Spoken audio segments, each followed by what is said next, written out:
Hi friends, ഇന്നൊരു കിടിലും plum കേക്കിൻ്റെ റെസിപ്പിയാണ്. അതിനായിട്ടൊരു മിക്സിയുടെ ജാറിനകത്തോട്ട് പട്ടയും ഗ്രാമ്പും ഒന്ന് പൊടിച്ചു, ഒരു ഗ്ലാസ്സിനകത്ത് പഞ്ചസാര എടുത്ത് അര ഗ്ലാസ് പഞ്ചസാര നമ്മളൊന്ന് കാരമൽ ചെയ്തെടുത്തു. 2 സ്പൂൺ വെള്ളം ഒഴിച്ച് ബാക്കി നമ്മളൊന്ന് പൊടിച്ച് വെച്ചു. ഒന്ന് കാരമലായപ്പോൾ അതിനകത്ത് ഒരു ഗ്ലാസ് വെള്ളം ഒഴിച്ച് നമ്മളതിനകത്തേക്ക് എടുത്ത് വെച്ചിരിക്കുന്ന മുന്തിരിങ്ങയും ചേർത്ത് ഒരു നുള്ള് നേരത്തെ എടുത്ത് വെച്ച പൊടിയും കൂടെ ചേർത്ത് ഇളക്കി കൊടുത്തു.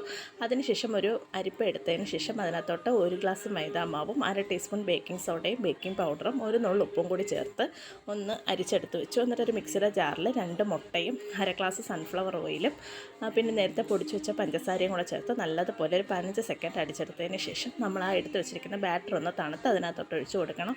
അതിനകത്തേക്ക് നമ്മൾ നേരത്തെ എടുത്ത് വെച്ച മുട്ടയുടെ മിക്സും മൈദയും കൂടെ ചേർത്ത് നല്ലതുപോലെ ഇളക്കി നമ്മളൊരു ബേക്കിംഗ് ട്രേക്കകത്ത് ഇതുപോലെ ഓയിലും തടവി അതിനകത്ത് എണ്ണയും കൂടി ഓയിലും തടവി പിന്നെ കുറച്ച് മൈദയും കൂടെ ഇട്ടതിന് ശേഷം ഒരു കുക്കറിനകത്തോട്ട് എടുത്ത് വെച്ച് 45 സെക്കൻഡ് വേവിച്ചെടുക്കണം. അപ്പോൾ നല്ല കിടിലം പ്ലം കേക്കാണ്. എല്ലാവരും ട്രൈ ചെയ്ത് നോക്കുക. എല്ലാവർക്കും happy Christmas. Tata bye bye, see U.